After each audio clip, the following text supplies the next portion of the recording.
গেল বছরের ৯ মে চট্টগ্রাম বিমানবন্দরের রানওয়ে থেকে ফ্লাই করার কিছুক্ষণের মধ্যেই বিকল হয়ে পড়ে বিমান বাহিনীর প্রশিক্ষণ বিমান ইয়াক 130।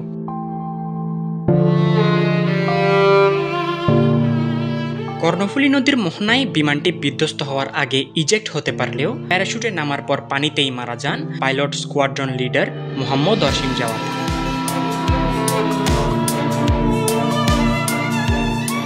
শুধু অসীমই নন, সবশেষ মাইলস্টোন স্কুল ট্র্যাজেডি সহ গেল ১০ বছরে এরকম ৯টি বিমান দুর্ঘটনায় অন্তত ৭ পাইলটের মৃত্যু হয়। সাধারণ হতাহতের সংখ্যা আরও অনেক বেশি।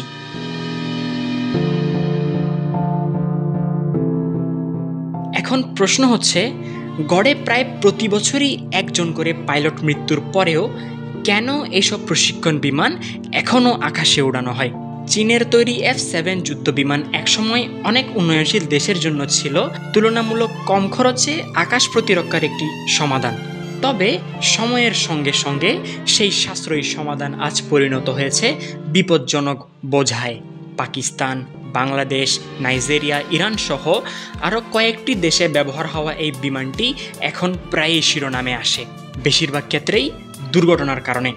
সবশেষ মাইলস্টোন স্কুল ট্র্যাজেডির পর এই F-7-এর মতো প্রায় অকেজো প্রশিক্ষণ বিমান বাহিনীর বহরে থাকা নিয়ে আবারও প্রশ্ন উঠেছে।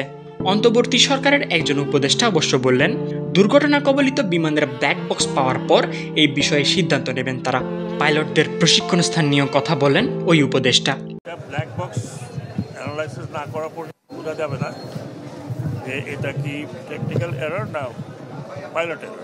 যা প্রয়োজন তাই করা, যদি যতজনকে বাইরে নিয়ে যাওয়া সম্ভব হয় ততজনকে বাইরে নিয়ে যাবে, কিন্তু ডাক্তারের পরামর্শ।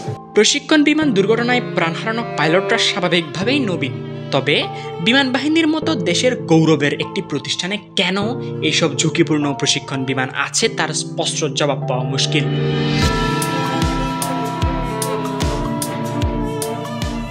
তবে এই বহরে আরও উন্নত প্রশিক্ষণ বিমান সংযোজন করা হলে হয়তো বেঁচে যেত স্কোয়াড্রন লিডার মোহাম্মদ অসীম, ফ্লাইট লেফটেন্যান্ট তাহমিদ, সবশেষ ফ্লাইট লেফটেন্যান্ট তৌকির ইসলাম সহ আরও অনেক মূল্যবান প্রাণ।